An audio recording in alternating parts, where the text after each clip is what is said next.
Hey, everyone is talking about Jojo Siwa and I don't want to feel left out, because I want to know what made Jojo want to become one of the members of Kiss band. But before coming to the juicy part like is Jojo's new song Karma really hers? The quick answer is nah. I just feel like I need to explain more who she is and other controversial things that were happening before, because believe me, there were a lot. If you don't understand who Jojo Siwa is, don't worry, this video is still suitable for you if you like to consume drama and cringe. I bet some of you might not know who Jojo Siwa is because half of my viewers don't measure length in Toyota Corollas. Jojo is an American dancer, actor, and singer. The singer part will be discussed today very thoroughly because that's how she sings on average. In my opinion, Jojo had different stages of popularity, like fake pregnancy or rumors about her exes, and as you can guess, a lot of them ended up with a lot of mess. Cause every time I saw her on the internet, it was kind of the new meme. First time we saw Jojo as a small girl in an American show about dancing competition. Briefly, the show was about crying kids, yelling dancing coaches, and simply a stressful place for kids. I can see why people like it. I mean, what could be funnier than looking at kids' psyche being destroyed? I hope all dancing coaches feel responsibility for that. On that show, Jojo got noticed, and that's the point where her popularity started to grow. She appeared on Dance Moms a couple of times and had a contract with Nickelodeon. But there kinda was no drama, only an extremely tight ponytail, which made her hairline fly away from one side of her head. This girl was bleaching her hair since she was 2 years old, so becoming bald a couple years later sounds like something logical. I have been dyeing my hair since I was like 2, maybe 1.5. Then in 2021, Jojo came out as a pansexual and everyone was super happy for her. And that's when we saw her in her first serious relationship. And that's where the drama kind of starts. So I'll introduce to you Jojo Siwa's exes. And I don't want to make it long here because Bottom Rock started to appear later on. But still, it's quite important to understand what was going on. So here is a small diagram of Jojo Siwa's dating life. Her first serious relationship was with a girl named Kylie Prue. After 9 months of dating, they broke up as friends. And a couple months later, Jojo started to date again, this time with Katie Mills, but their relationship didn't last long. So Jojo thought one good friendship will outlive 40 average loves, and started dating her ex. I found this quote online and I don't think I got it right. But they broke up again. Maybe they thought that it's better to stay exes, maybe to be back together after they break up again one day. No spoilers. And finally, the relationship that all social media was discussing is Jojo Siwa with Avery Cyrus. Everything started very cute and fun, but after 3 months, they broke up without telling a reason to their subscribers. That's literally everything they said after breaking up. We decided that we are better off as friends. We're both so young and still trying to figure our stuff out. But the friendly part didn't last long after Avery posted this TikTok saying, "Guess what I got? Karma." I bet you don't understand what that means. And it's okay, I spent my weekend searching for information and trying to figure out what was happening. I'm sorry, I just have to cry for a second about my wasted time. I hope this TikTok will explain you more than my overloaded brain. 2023, we're single now. 2020, no. Yup, you left her for someone else. Oh my god. Then you get cancelled because of how shitty you were. But then the girl you left her for did the same thing to you. Avery said it out loud to her audience that Jojo cheated on her with someone else. And don't even try to guess who that was. I said no spoilers. So karma is cheating, and by the way, it's not connected to Jojo's song, but it's funny. So Siwa didn't have other choice but to reassure herself by accusing her exes of using her. Because I got used for views and for clout, and I got tricked into being told that I was loved. What other choices did she have? Crying in her Lambo? Well, she recently tried it and I don't think she expected to see this comment. Me after choosing rich and sad instead of poor and happy. And saying the truth is not interesting and find yourself another reason why you shouldn't do that. So it's not even an option. And Jojo continued to defend herself. But I love you, why are you breaking up with me? There is someone else. You told one of my best friends that you were excited to be dating me because you're growing your career and want to get on top. There is not someone else. Jojo kind of liked the role of victim of toxic relationship, so there was nothing to stop her from posting more and more videos about it. But when you post some rumors, you should remember that if you can't hold it, why others should? And this time, not only Avery started to open up, but Katie, the girl she was dating in between. I'm done being quiet. You hold a lot of power, you and your platform. How can you tell someone that you loved them and then ghost them the next day and then post all over the internet that we're clout chasers and love bombers? I don't get it. You sent me and Avery through hell for months and gave us no explanation why. I don't know what was true about it and what wasn't. But Katie has a good point here that Jojo is very popular and has a larger audience that will listen to her and believe her no matter what. So I can't imagine how many hate her exes had to endure during this period. I'm not here to judge who's right and who's wrong. It just seems very shady because Avery posted similar video about her anonymous toxic ex. I think I'm too old for teenage drama, even though I'm only 1 year older than Jojo Siwa. Anyways, Jojo's accusations were the reason for Avery finally to tell the whole story of their breakup. One time me and my girlfriend at the time were at this concert and then her ex shows up. So she decides to go start talking to her ex. Her ex is so into the conversation, she's like leaning over the rail like, oh my god, I heard she's gonna play the song that's on our Smiley Face album. Me and her girlfriend are just sitting there like, I didn't really think anything of it until the next morning when my girlfriend at the time was like, I think I should text my ex and let her know that there's no bad blood between us. I'm working on her computer and then text messages pop up when she's downstairs. Turns out she sent more messages, something along the lines of, oh, I still have the thing you gave me when we first met. And the ex's response was the pet name that they used to call each other and, oh, I still have that too, and I also have the ring that you gave me. So I went downstairs and I told her I saw them. She's like, I won't respond. Fast forward 3 days later, she dropped me off at the airport to go home, and as soon as I walked through my front door, she sends me a voice memo breaking up with me. If you've never broken up through messages, you're just a loser who doesn't value your time. Jojo is justified. Oh, and I almost forgot to tell you my favorite beef Jojo and Avery had after a breakup. That's Avery cutting roast beef, referring to Jojo's... and I don't know how to say it, but I bet she still ate it after filming this video. And that's Jojo's roast beef response, saying...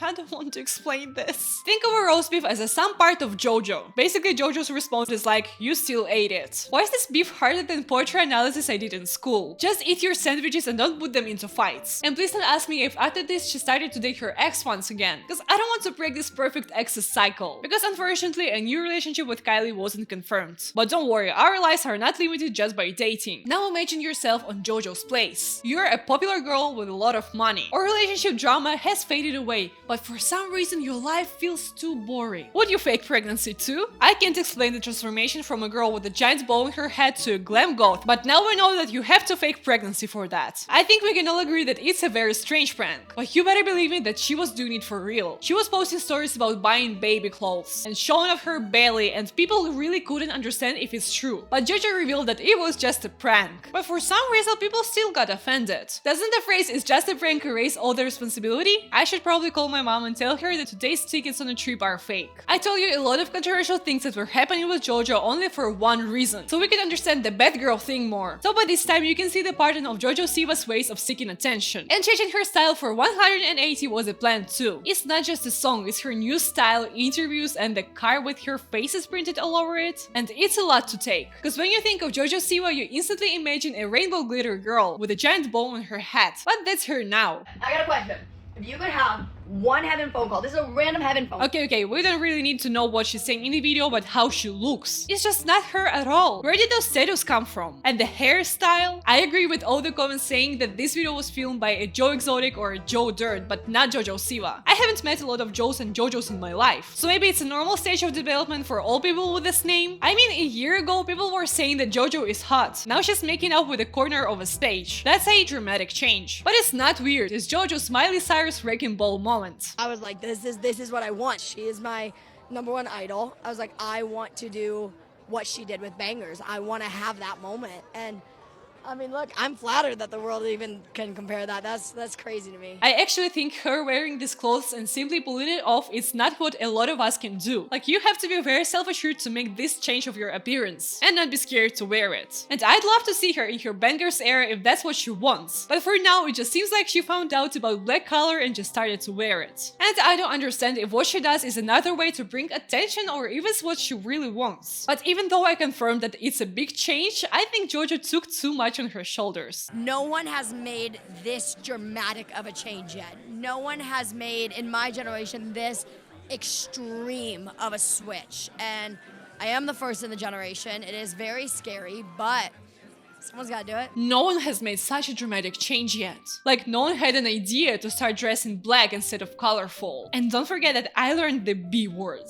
She's not suitable for kids anymore. Do you need other proofs? Remember the corner Jojo was flirting with? That's actually her new favorite move to do. Just take your hips and move them in as many directions as you can and wherever you can. In the music video, on a stage, at the family gathering, that one was pretty hard. And I actually think that Jojo is pretty talented dancer and we can clearly see it. So I don't understand what she's doing here. Just a bad girl era, I guess. I think Jojo would perfectly fit into this old trend of how to be a baddie. And she tries her best to be one. Dream guest on my podcast?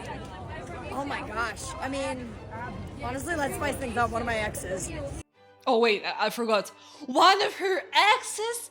Can you believe it? too much, yeah. I can see how she wanted us to be shocked by it, but we are not making documentary yet. And her being so pretentious is just funny. We all know what arrogancy looks like and it's not pretty. My one thing was I went into the Disney Channel building and I sat down with the president of Disney Channel and I said, I want to make history. And that's what this is. Funny thing, before all the drama and Karma song, everyone knew Jojo as a sweet girl. And even in her own podcast, she was saying something as spicy as it was on those interviews. Who's your favorite ex? LOL. What a question. I bet you want to know who my favorite of my exes is. I mean, it's not that hard to figure out. I was a bad girl. I wanted to make art that made people go, what? That for me was very important, that I brought back crazy. Think I look crazy? Just compare it by yourself. Doesn't even her voice sound completely different in those videos? I can't believe that those interviews were made with a serious face. But I want to stop ignoring the elephant in the room and finally talk about the song. Unfortunately, I can't show it to you right now because my video won't survive this. But the song is pretty catchy. And I would be lying if I said that this song isn't playing in my head all the time. But recently more details about songs started to appear. Like for example, existence of the same song by Brit Smith. It has the same lyrics and melody, so it's kind of the same song. And no surprise, everyone started to ask Jojo if this song was stolen. And the story behind it is pretty complicated. But to not edge you even more, no, it's not stolen. The song was written by a rock mafia 12 years ago. And the song was even recorded but never released. Until Jojo's version of Karma came out. So Jojo bought this song and it's completely legal. But she made it look like this was her own creation. We actually recorded Karma 6 different times. I had 6 sessions on Karma, a couple times with different vocal producers. And that was really just because it's such a massive song with so many elements. If you listen to the first version of Karma, whole different song. The bridge, whole different bridge. Did you listen to those 6 other bridges? Because the final one we hear in the song is kind of the same as Brit Smith's version. I'm not a musician, so maybe there is a minor difference. But you can't tell me otherwise until you prove me that you're a true musician. So what's this note?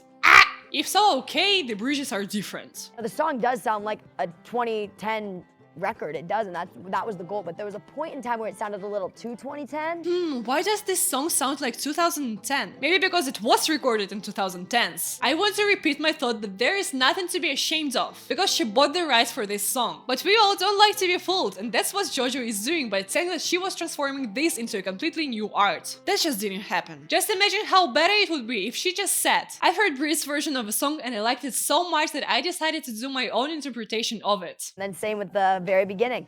I was a bad girl. All of that is so low in my range, and so it was all over the place. The vocal sessions, the amount of times I lost my voice while recording Karma is actually crazy, but worth it. Oh, that's the part I believe. We've heard Jojo singing, and it doesn't sound anything alike to Karma. Like it wasn't even in the song, it was that lip movement. I understand that this song is hard and creating your own piece of art is hard, but we all can tell when someone is being dishonest. You can't hide it. I think everyone who listened to both Karma songs can agree that it's the same song, and there is no way that this song was produced by Jojo's team. But again, we have to listen to unbelievable stories about this song. Did you steal it from Brit Smith? I did not steal anything. There's no such thing as stealing. Yeah. I also don't know who Brit Smith is. There is no such thing as stealing. It's more like borrowing thing for some time and maybe just not returning it. But okay, for real, she didn't steal it. And that's why I don't understand why she doesn't admit buying Karma. People would react to it much better than lying about it. And how can you not know someone who has a song with the same lyrics and the same melody as your new song? I think if she for real doesn't know who Brit Smith is, it's worse. Because that shows that Jojo doesn't care about her new song and where did it come from. And I don't want to spread any hate on Jojo Siwa. Of course, we all would like to see some honesty behind this hype machine, but I don't want to fully blame her. For example, Brit Smith didn't want to release her song at all, but after Jojo posted her version, she did too? For what? I think to add some fuel to the fire. I just wish to see her own art and less drama. And please don't forget to like, comment and subscribe. I'm a small creator and it is really important for me. Bye!